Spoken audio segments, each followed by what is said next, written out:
when global institutions like the World Bank begin to make those kind of comments, we should understand what caused it and what can sustain this, because positive comments like this drive investors into an ecosystem.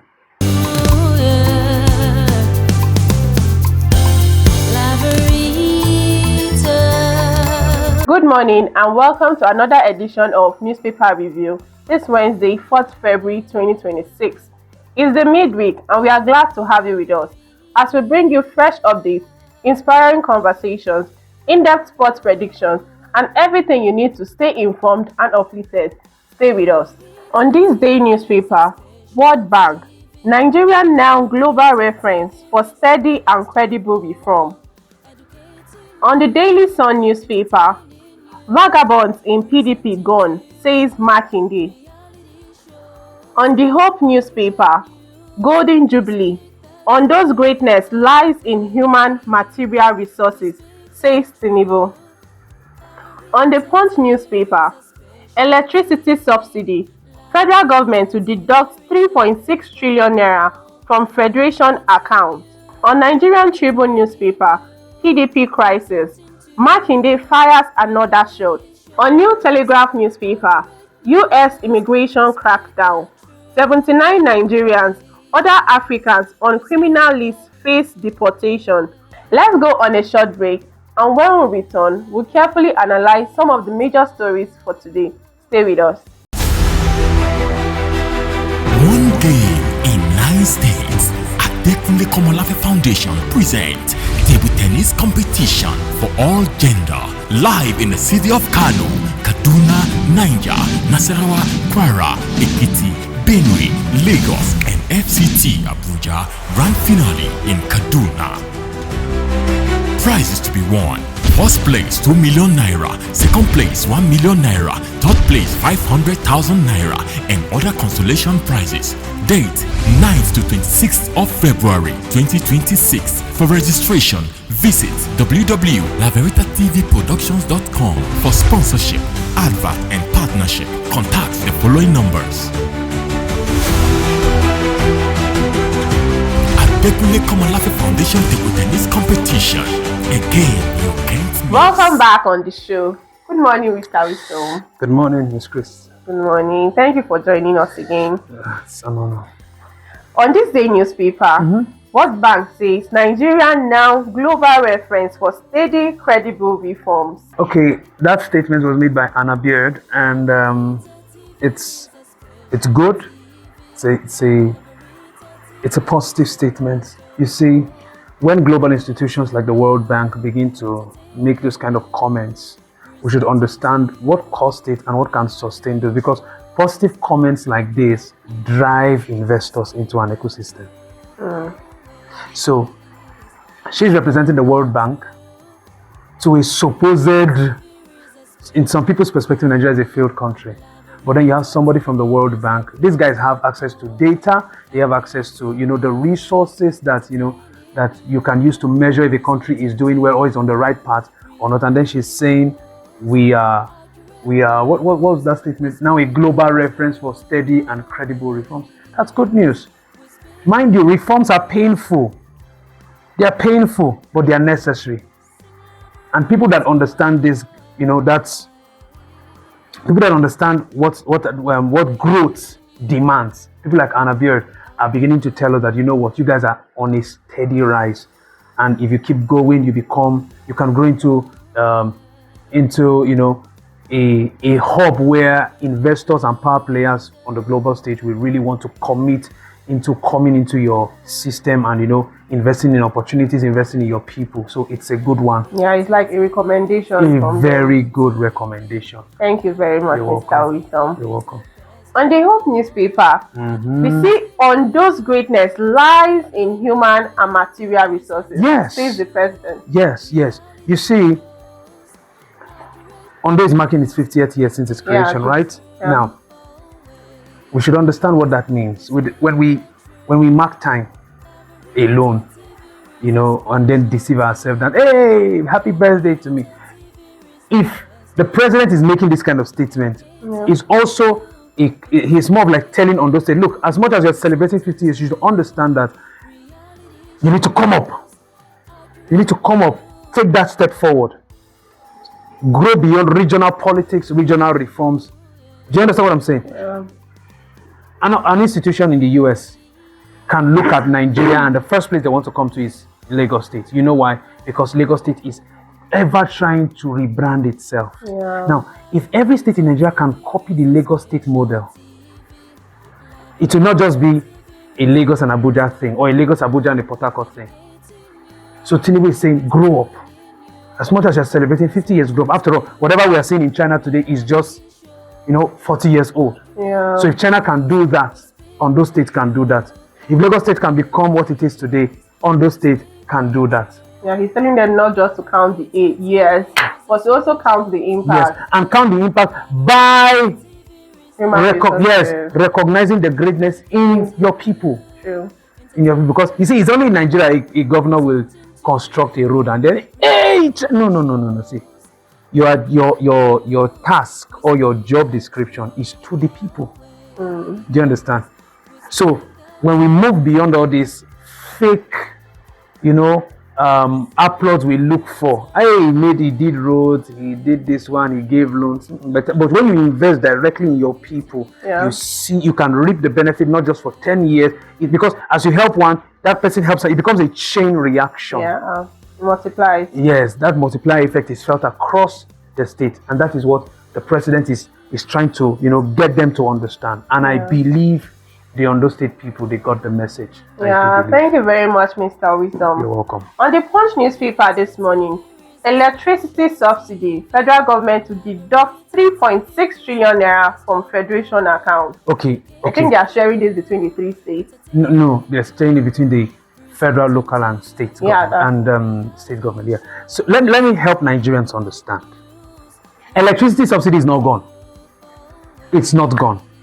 What the federal government is saying is, we will not be the only ones paying for the electricity subsidy. Yeah. Because we want your governments that you elected into offices to become responsible.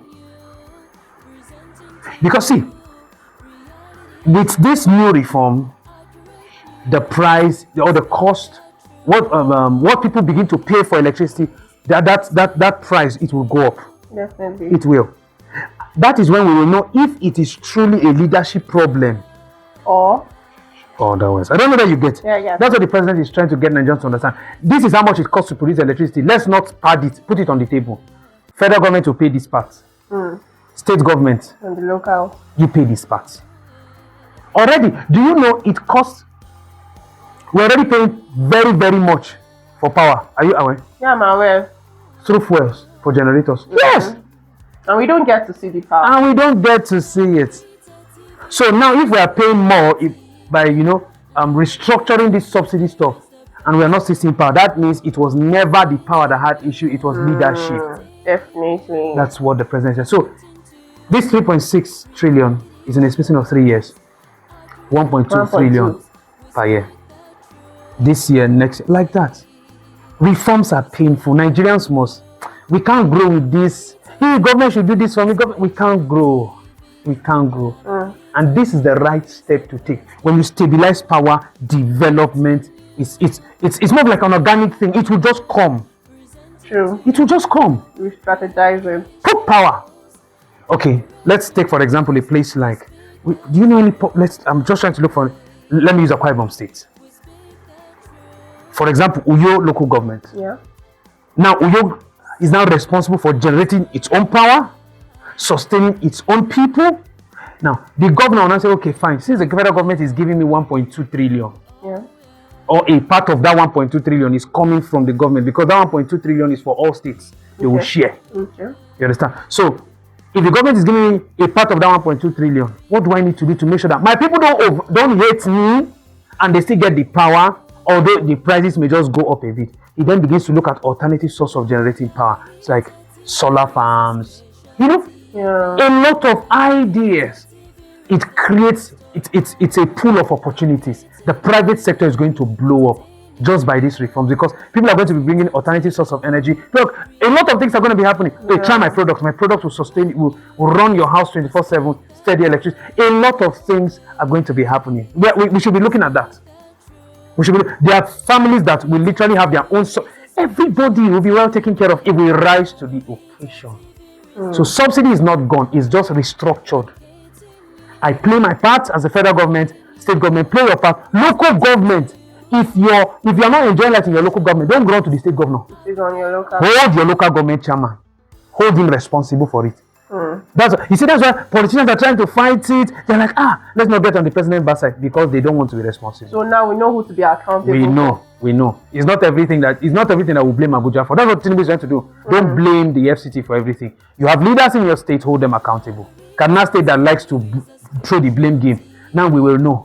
We just hope after somebody like Sani, we hope that another person that comes into that office, the next person, is as honorable as Sani. Look at the road projects going on in roads that have been there for years. Communities that have been neglected because of nepotism and tribalistic bigotry, religious sentiment. He's reaching everybody. Imagine you have governors like that succeed each other for the next 16 to 32 years. Imagine what that kind of state can turn to. Yeah. So that's just my own perspective. And I believe we really need to wake up. Let's get ourselves ready for reforms. And then we'll enjoy our Try mission. to be laughed tomorrow. Thank you very much, Mr. You're welcome. Let's go on a quick short break, and when we return, Mr. Shogo Emmanuel will join us for sports prediction. You got what it takes to do it. You got what it takes to do it now. You can make it, you can make it. You can make it, you can make it. Forget what you're going through. Focus on where you're going to.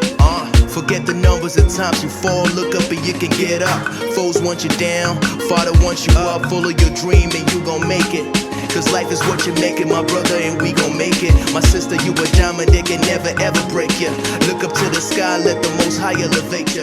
Thank you for staying with us. Good morning, Mr. Shogo. Good morning. How are you doing? I'm very well, thank you. You're welcome. Thank you for having me. And I told you yesterday Arsenal was going to win, and actually they did. Yay. Congratulations. Are you an Arsenal fan? Yes, I am. Okay, well, I'm a Chelsea fan, but well, I supported Arsenal to win because of predictions, and actually they won. So congratulations to those who followed our predictions yesterday, and here are today's predictions. Manchester City versus Newcastle United. Both teams to score yes, over 1.5 goals to be scored yes, and Manchester City to either win or draw. For correct score, you can play home 2-1. Now in our charts here, you see, for Manchester City to win, we have 1.81 odds. For draw, we have 4.26 odds. And for Newcastle to win, we have 4.28 odds. I see Manchester City either winning or drawing this one. Rangers FC versus Kilmarnock. Both teams to score yes, over 2.5 goals to be scored. Yeah. Rangers win straight, and for correct score, you can play home 3-1. For Rangers to win, we have 1.29 odds, and for draw, we have 5.82 odds. And for Kilmarnock to win, we have 10.91 odds, so you can just play Rangers straight away. Inter Milan versus FC Torino. Both teams to score yes, over 1.5 goals to be scored yes. Inter wins straight yes. And for correct score, you can play home 3-1. For Inter to win, we have 1.33 odds. For draw, we have 5.30 odds. And for Torino to win, we have 8.800 odds. So I see Inter winning this one straight win, so you can play Inter straight win. And the last one for today, Aberdeen versus Celtic. Both teams to score yes, over 1.5 goals to be scored yes. You can either play Celtic wins or draw. And for correct score, you can play away 1-2. That is Celtic to win. For Aberdeen to win, we have 6.77 odds. For draw, we have 4.96 odds. And for Celtic to win, we have 1.45 odds. That's our predictions for today. I remain yours truly, Shogo Emmanuel, and DM me and see you tomorrow. Thank you so much, Mr. Shogo Emmanuel. You're welcome. Thank you. And that wraps up today's edition of Newspaper Review. Thank you for being a part of the show. Don't forget to tune in again tomorrow for more news, views, and inspiring moments. I'm Ifoma Ejide. To sponsor and advertise your product, call the number scrolling through your screen. Tickets for the forthcoming Adekunle Komolafe table tennis competition happening on the 9th to 28th February 2026 are now on sales. You can visit us at www.laveritatv.productions.com to get yours.